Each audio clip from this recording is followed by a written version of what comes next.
Amigas, amigos, nuevamente estamos en el programa de actualidad y análisis del diario digital Huarquén Rojo y también nuevamente con nuestro amigo, el intelectual académico Juan Carlos Gómez Leyton, con el cual vamos a hablar hoy día del tema de los desafíos de la política en Chile.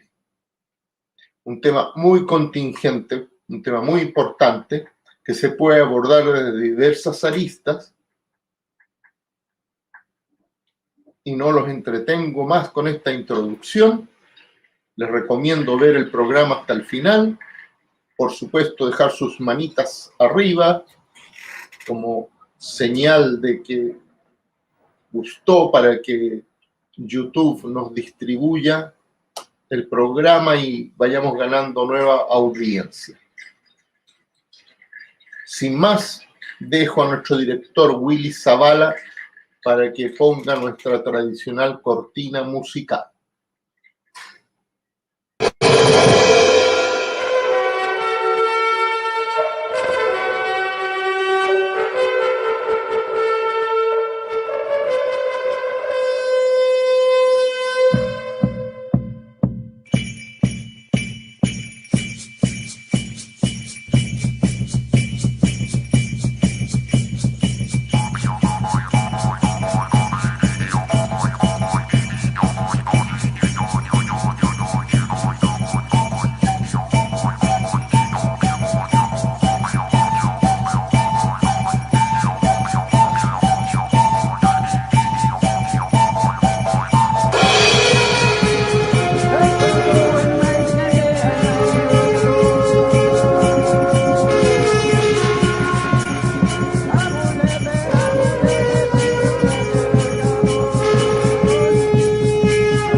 Juan Carlos, ¿cómo estás? Encantado de tenerte nuevamente en nuestro programa. Hola Patricio, hola Willy, hola a todos los auditores que nos van a conectar ya sea de noche, de día o de tarde para conversar sobre la política y sus retos en Chile. Bueno, justamente este tema que abarca en realidad una gran parte de toda la sociedad y de las inquietudes, y lo podemos tomar desde diversos lados. Uno es que ha habido en los últimos años una tensión, por lo menos en la izquierda, entre los activistas, entre los pensadores de las izquierdas, sobre movimientos sociales y política. Y muchas veces algunos hacen una opción excluyendo la otra. Yo diría que incluso hay algo que viene desde la época de la dictadura cívico-militar que encabezara Pinochet, cuando hacía mucha campaña contra los señores políticos. Pero después hay un desprestigio grande de todos los aparatos políticos, de la mayoría de los políticos, por los continuos escándalos de corrupción y abusos. Son indesmentibles y que abarcan como todo el espectro político. Sí. ¿Qué opinas de esta contradicción, movimientos sociales y acción política? Yo tengo la impresión, estimado Patricio, que para poder comprender esa ecuación que tú estás planteando entre movimiento social y política y movimientos sociales, tenemos que plantear la siguiente cuestión. En primer lugar, las transformaciones estructurales que fue sometida la formación social chilena, la formación socioeconómica chilena, a partir de los años 73, 75 en adelante, cambiaron la realidad de este país. Cambiaron históricamente el capitalismo chileno y crearon un tipo de capitalismo que es el neoliberal, que constituyó a su vez un nuevo tipo de sociedad. La sociedad, lo que yo llamo la sociedad neoliberal. Y la sociedad neoliberal tiene una Weltanschauung, tiene una cosmovisión que ordena a toda la sociedad en los últimos 40 años. En los últimos 40, 45 años se ha constituido la sociedad neoliberal y se ha constituido los sujetos y sujetas que la conforman y que la constituyen. Y uno de los elementos que ha sido fundamental para que esto así ocurra tiene que ver con la educación. El tema de la educación es un tema que emerge de distintos momentos en la historia reciente de Chile y se habla y se plantea desde distintos sectores, especialmente de los sectores opositores y antineoliberales, que opositores al sistema, no opositores al gobierno, sino opositores al sistema, que la educación en Chile atraviesa por una crisis permanente. Y cuando uno quiere investigar y analizar el tema, uno puede descubrir que a la larga no hay tal crisis en el sistema educativo. ¿Por qué sostengo esto? Porque hay investigaciones que se han hecho que muestran, que señalan, que nos indican que la manera de plantearse el neoliberalismo en la cuestión educativa ha terminado, ¿cierto?, siendo exitosa, porque lo que buscaba era configurar a un sujeto social, a un sujeto, a un individuo que fuera lo más apolítico posible. Lo más apolítico posible. Y nosotros hemos tenido a lo largo de este tiempo, ¿cierto?, una manifestación clara de que la ciudadanía rechaza la política, rechaza la forma como se hace la política, niega la política, no le gusta la política. Y muchas veces esa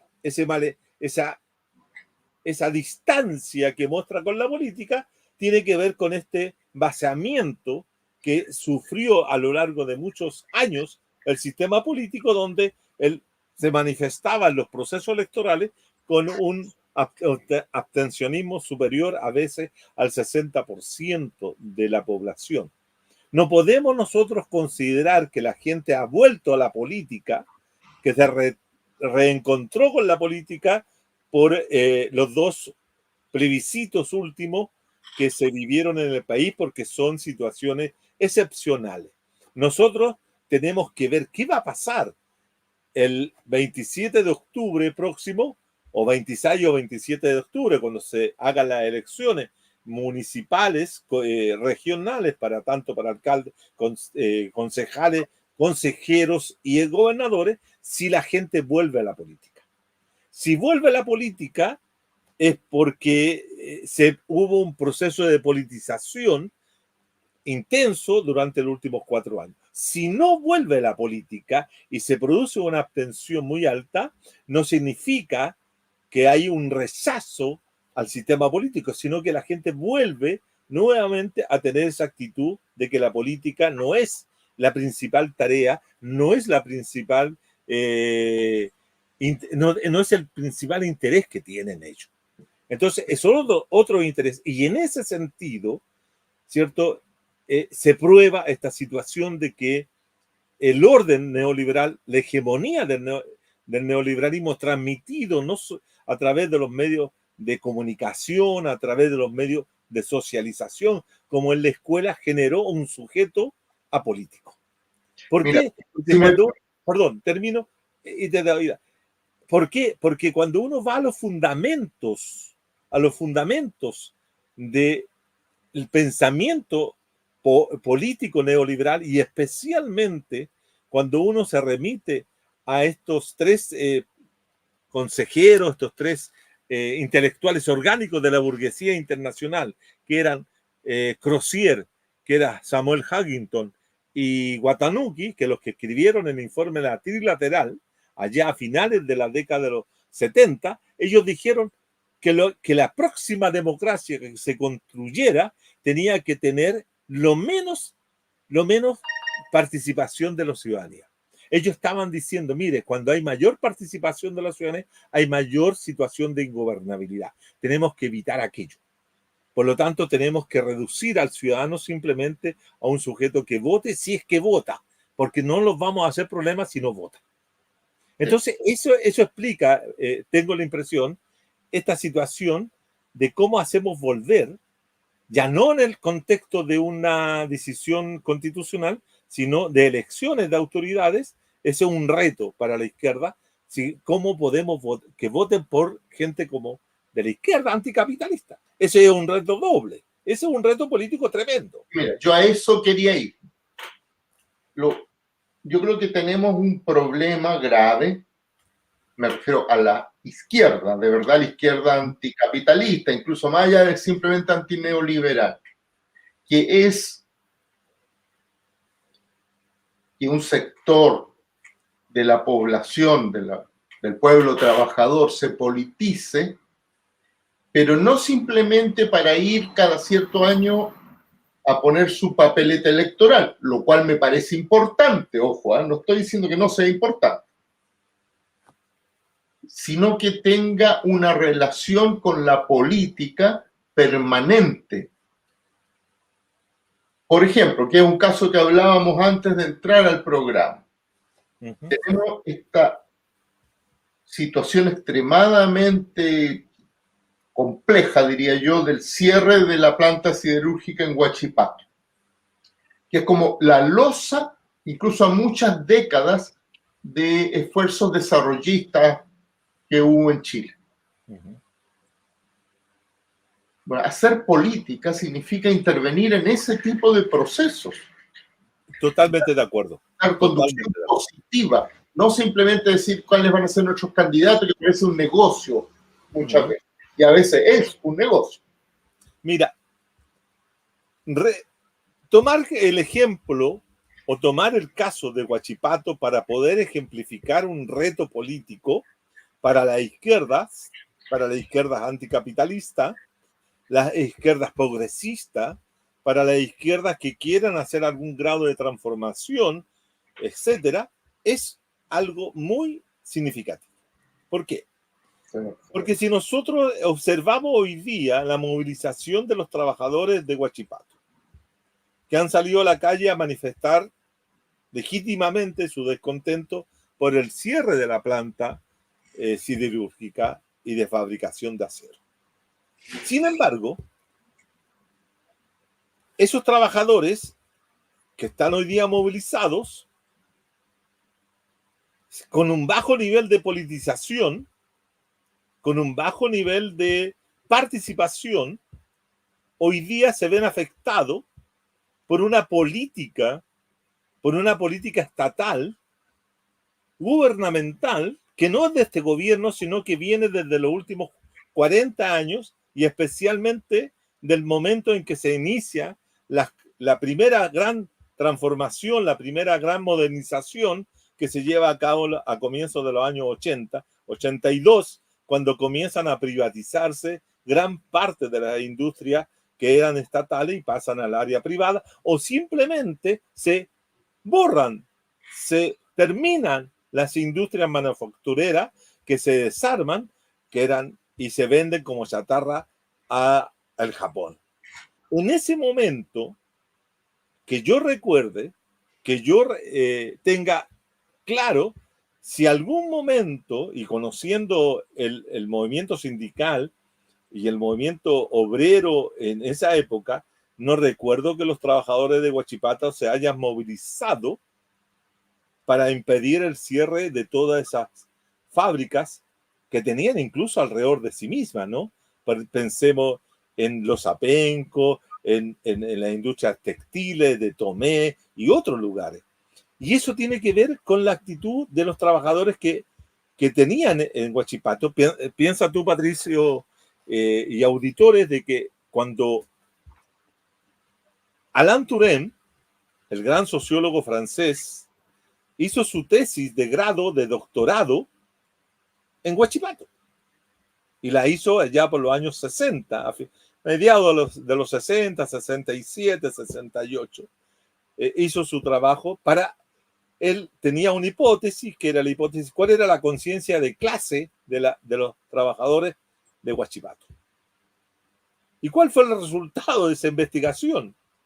Que justamente los trabajadores de Huachipato no tenían conciencia de trabajadores, de obreros. Es decir, no tenían conciencia de reconocerse como obreros, sino que se reconocían como sectores de clase media. Sectores de clase media. Y eso es un hecho sociológico que está allí. No estoy inventando, lo dice Alain Touraine, que es respetado por muchos sociólogos chilenos y que influyó en la sociología chilena desde los años 70 en adelante, con todo lo que era la teoría de los movimientos sociales, etcétera, etcétera. Y por lo tanto, lo que quiero decir, que si no hay un proceso de politización, no hay un proceso de formación, no hay un proceso de constituir al sujeto político, no tenemos conciencia de clase o no tenemos conciencia histórica política del momento en que se vive. Por lo tanto, ese es el desafío, porque yo estoy viendo de que los trabajadores de Huachipato, ¿cierto?, están reclamando un punto esencial, porque si ellos siguen reclamando y se ponen fuerte en la idea de que tienen que subir los aranceles para impedir el ingreso del acero chino, están afectando a todo el modelo económico. Así es. Y entonces la pregunta, ¿ellos tienen conciencia de ese fenómeno? ¿Tienen claridad de que cuando se bajaron las tasas de importación, de importación, de la traída de productos extranjeros, se estaban cerrando otras industrias? ¿O fueron como en el poema de Bertolt Brecht, mientras cierran la Tomé, a mí no me importó, mientras cierren Madensa, a mí tampoco me importó, ahora me cierran a mí, ahora me importa? Pero fíjate que uno de los dirigentes de Huachipato dice, en una entrevista dice, yo llevo 42 años en esta empresa. O sea, él es uno de los trabajadores que se incorporó a trabajar en Huachipato cuando se estaba privatizando la empresa. Y ello, tú dime alguna movilización de los trabajadores de Huachipato en defensa de la industria nacional. Cuando uno recorre... Probablemente en esa época no había mucha movilización en defensa de la industria nacional. No había, pero pensemos que fue el 82. Era el un 82, pero el 92 ya estábamos, 10 años después ya estábamos en... Así es. Ya democracia, y por lo tanto podía plantearse una presión desde los trabajadores para que poder defender la industria nacional, porque imagínate, ellos producen acero, estaban produciendo un elemento estratégico, pero ahora solamente se vienen a preocupar cuando el acero chino entra con dumping y todas las cosas que hacen los chinos para vender su producto, y Chile no puede, porque tampoco produjo acero para exportarlo dentro de América Latina, como era la intencionalidad del Pacto Andino. Tampoco los trabajadores se preocuparon de aquello. Entonces, eso es lo que quiero mostrar, este punto, como un reto para la formación y constitución del trabajador consciente, que no lucha solamente por la reivindicación salarial, no lucha solamente por una cuestión económica, sino que lucha también por un proyecto de país, como decías tú. No se trata de formar a un sujeto político que vaya a votar de vez en cuando, sino que tenga conciencia de que su participación es vital para poder construir un proyecto de país donde ellos, los trabajadores y otros y otras, van a ser parte de un de un desarrollo armonioso, equilibrado, ¿cierto? Que sea integrado, pero no así como esto. Ahora fue la misma situación a comienzos de los 90 cuando se cerró Lota. ¿Te acuerdas cuando se cerró Lota? Y Lota se cerró por las mismas, no con las mismas razones, pero con la misma argumentación. Es decir, mire, nosotros somos una mina que ya no podemos seguir produciendo porque es muy cara, es muy costoso sacar carbón de donde lo sacamos, del fondo del mar, pero esto no tiene costos que son impagables. Por lo tanto, tenemos que cerrar. Y el capital cuando decide cerrar algo, cierra, porque no tiene consideraciones humanas, pero también es entendible. Ya no estamos con la matriz del carbón coque o de otros, ¿cierto? Había que cambiar el sistema. Bueno, se cerró. Pero no hubo una reconversión industrial hacia otras industrias. Exacto. O sea, yo recuerdo algunos cursos de reconversión que hacía con dinero estatal en esa época, era francamente ridículo. Querían convertir a los antiguos mineros en peluqueros, en gaffiter, y está bien, unos pocos peluqueros, unos pocos gaffiter, pero tú tienes que tener industrias de base que mantengan una ciudad completa. Fue un desastre, claro. Bueno, pero tú sabes que la reconversión fracasó en ese sentido de esos oficios, ¿cierto? Que tú nombras, pero esos trabajadores terminaron ¿dónde? Terminaron trabajando en la industria forestal. Sí. Porque muchos se fueron a trabajar ahí, a cortar árboles, etcétera, etcétera, porque eso era lo que el medio le ofrecía.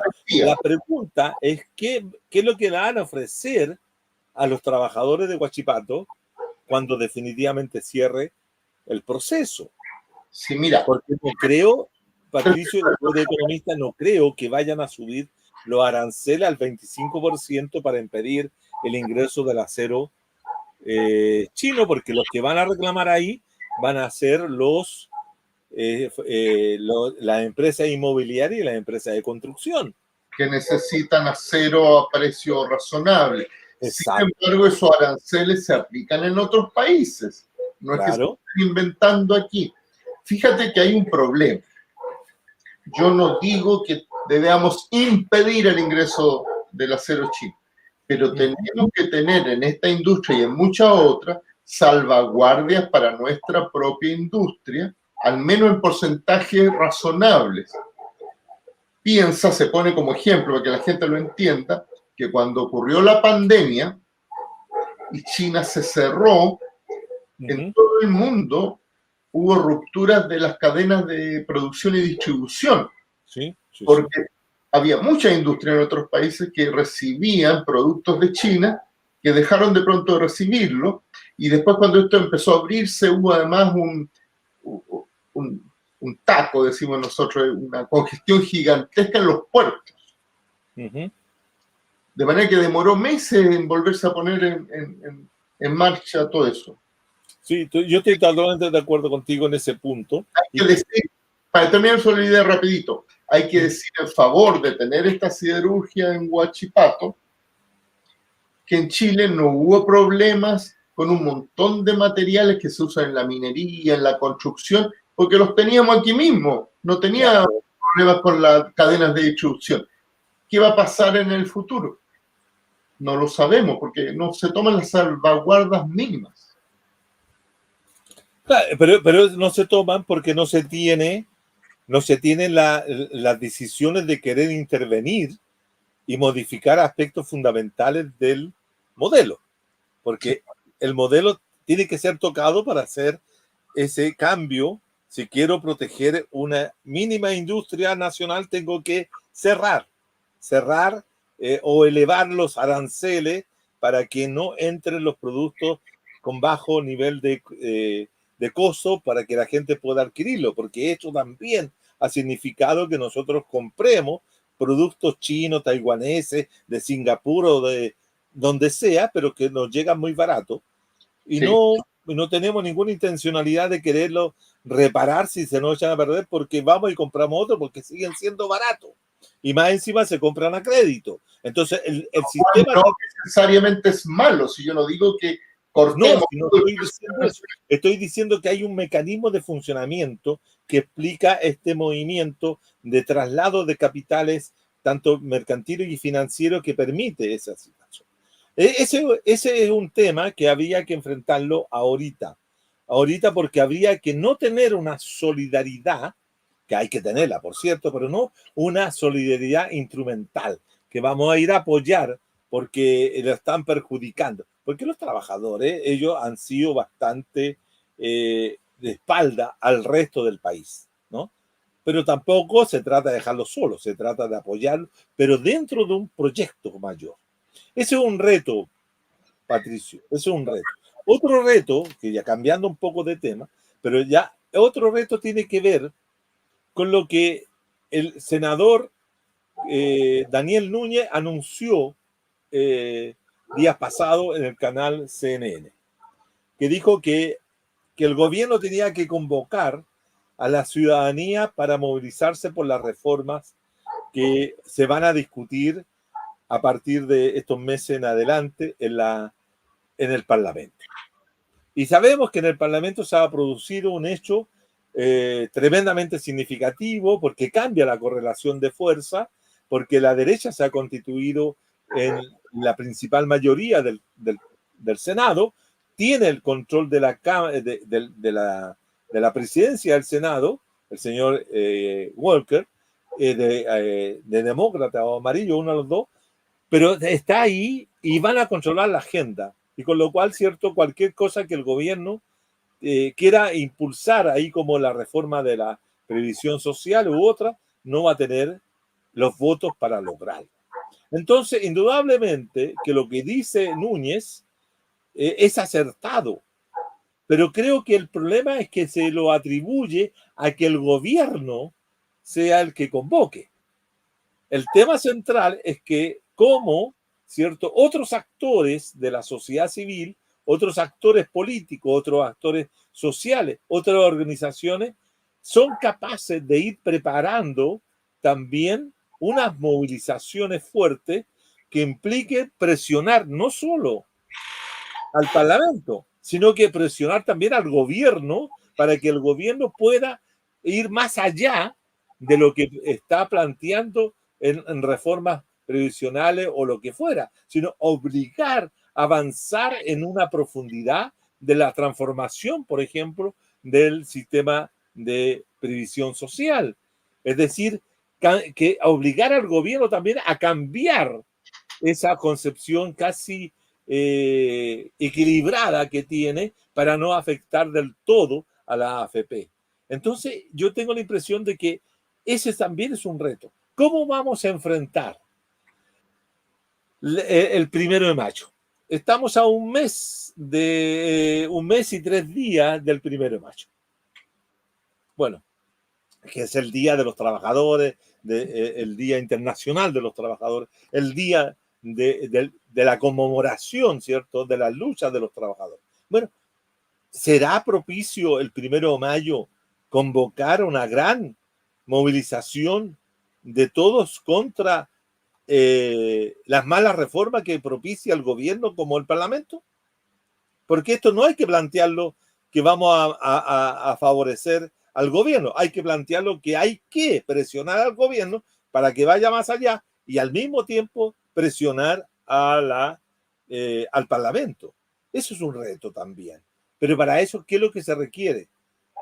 Unidad de propósito y de intencionalidad y de objetivo.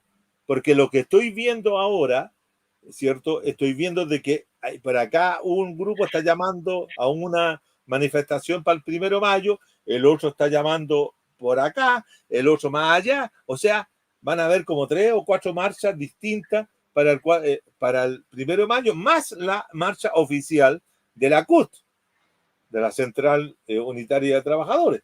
Entonces, eso permite la fragmentación, la falta de unidad y la falta de fuerza política que permita, ¿cierto?, influir en eso.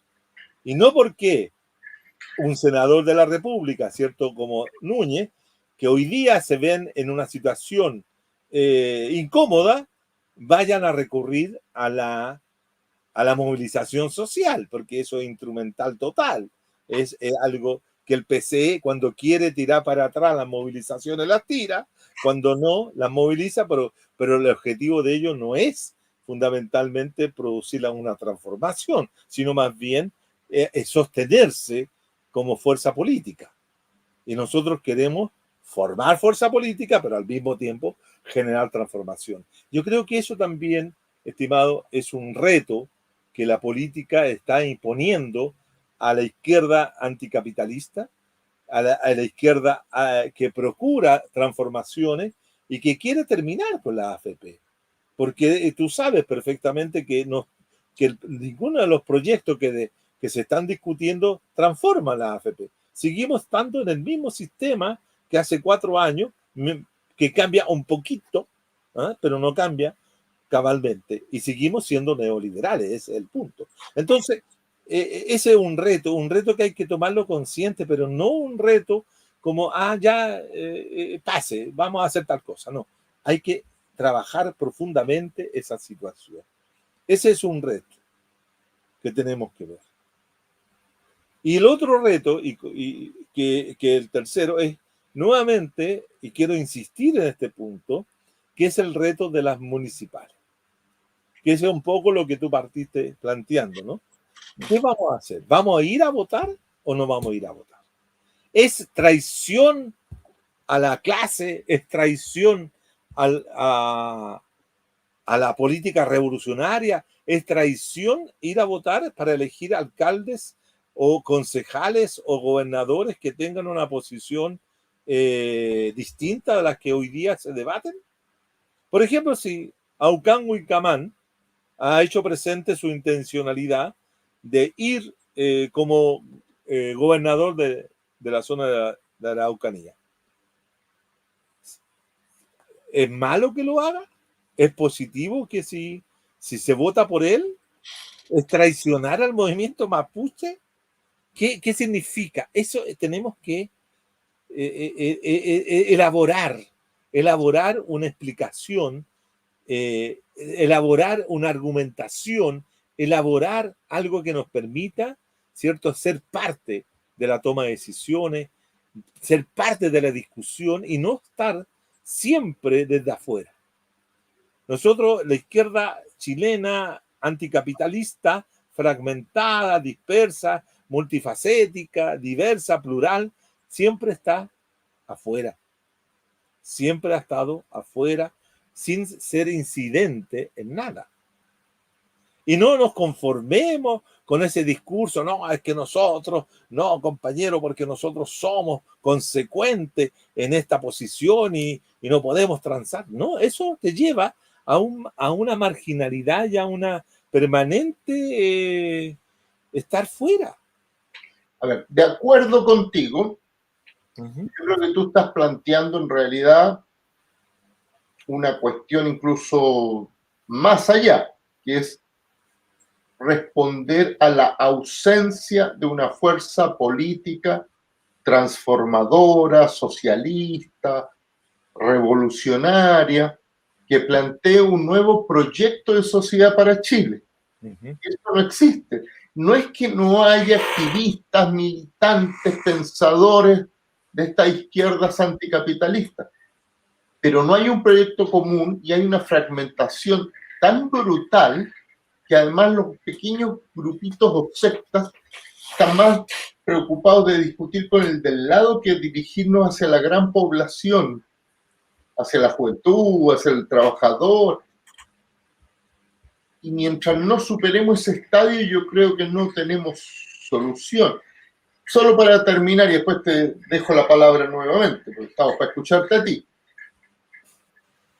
En el pasado, cuando la abstención cada vez era mayor, yo leía, oía gente que hacía dos tipos de evaluación. Unos que estaban muy contentos porque decían que eso demostraba que nuestro pueblo estaba en contra del sistema.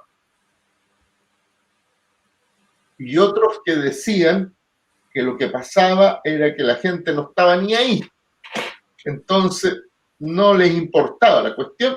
incluso, eso ya era más de gente de derecha, decía lo que ocurre es que la gente está tan contenta que ya no creen que es necesario ir a votar, porque saben que gane quien gane, las cosas van a seguir bien. Ujú. Del mismo fenómeno había dos lecturas muy distintas, pero yo creo que en ambos casos son lecturas tremendamente perniciosas para un esfuerzo de transformación social, Sí. porque restarte a construir una fuerza capaz de enfrentar el sistema. Yo estoy totalmente de acuerdo contigo y voy a especificarlo de la siguiente forma. Fíjate que ayer, en una entrevista que en televisión, y esto no es propaganda para ese programa, entrevistaron a Sebastián Edwards.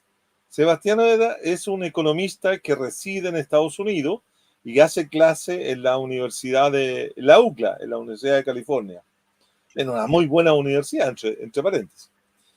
Y él planteó una cuestión que me hizo clic, ¿eh? Porque hay que escuchar también Por supuesto. al otro para poder tener, ver cómo ellos miran el panorama, ¿no? No para seguirlo, sino para tener una visión. Él planteó lo siguiente, Patricio. Él dijo, mire, respondiendo a una pregunta que le hizo el periodista, mire, nosotros hace, hace 50 años atrás, antes del golpe, dijo, habían distintas visiones de la economía.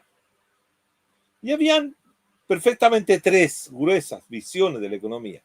Estaban los economistas cepalianos, los estructurales cepalianos, estaban los marxistas y sus diversas corrientes, y estaban los liberales. Y esas tres corrientes económicas, visiones económicas, discutían y no se oían o no se escuchaban entre sí, y por lo tanto, o no dialogaban entre sí, y por lo tanto era permanente una polarización completa.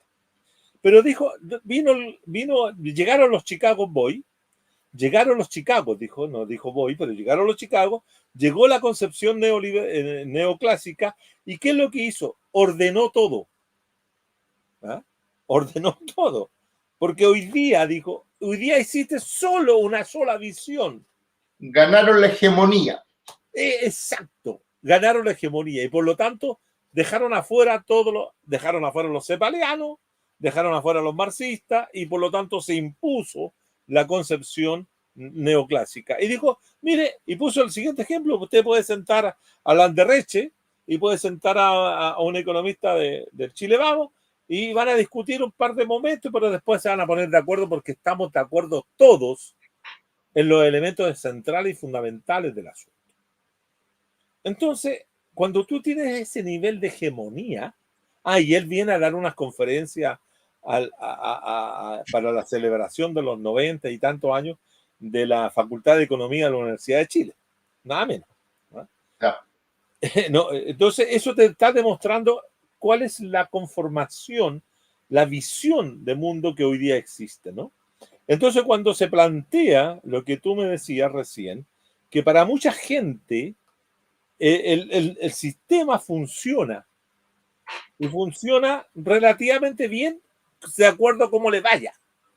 Hay días, momentos que le puede ir mal y él reclamará o si no, etc. Pero el sistema tiene 45 años. Es que tenemos que tener claro que son 45 años, casi 50 años, porque no partió el 73, partió el 75, tiene 48. Por lo tanto, es una estructura pesada, muy pesada, que al no tener un conjunto de críticos conformando, constituyendo, preparando, y sin tener espacios de difusión de ese pensamiento crítico, ese pensamiento alternativo, porque por último se le olvidó que esos tres grupos tenían espacios de formación, espacios de difusión, de discusión, habían revistas especializadas de cada uno, pero hoy día, ¿dónde están las revistas? ¿Dónde están los medios de comunicación que puedan informar acerca de un proyecto alternativo en lo económico para Chile? No existe. Entonces, ahí no lo tenemos, entonces estamos perdiendo. La izquierda chilena anticapitalista está perdiendo cada vez más en capacidad de influencia sobre la formación y constitución de sujetos políticos. Este tipo de programa que nosotros hacemos, tenemos que extenderlo para que lleguen a más gente, a más trabajadores. Los trabajadores debieran escucharlo los pobladores, debieran escucharlo los estudiantes, debieran escucharlo todo el mundo que está en una posición de izquierda para poder ir formándose y constituyéndose. Entonces, obviamente, que cuando tú planteas que había un grupo de personas que no votaba porque estaba relativamente contenta, efectivamente era así. Porque está claro de que para qué votar por la derecha, para qué votar por la centro izquierda o por los gobiernos de la concertación si los dos van a hacer exactamente lo mismo. Y la prueba histórica está allí. O sea, no es que estemos nosotros inventando lo que no hicieron lo mismo, siguieron haciendo exactamente lo mismo. Y también cuando el gobierno de la nueva mayoría, exactamente lo mismo, a pesar de que estaba el Partido Comunista, siguieron con su política neoliberal y este gobierno del Frente Amplio sigue haciendo exactamente lo mismo. Entonces, cuando tú no ves eso, genera también dos actitudes en el electorado. Una, estoy conforme, no voto. No, puede ser que me gusta esto, no me gusta, ya prefiero ir a votar por esto, ya, para evitar a este otro que es más feo, por decir algo. Y la otra, tan frustrado que no voy a votar. Exacto. Y el otro se queda mirando, porque no, o si no, como uno, que yo no he votado nunca, se queda mirando porque no tiene por quién votar, pues, estimado. Sí. Oiga, amigo. Señor. Nuevamente tengo que avisar que nos pasamos del tiempo. Tengo que cortar el programa. Yo también me entusiasmo escuchando, entonces se me pasa. Pero nos veremos a la misma hora, en el mismo canal, la próxima semana.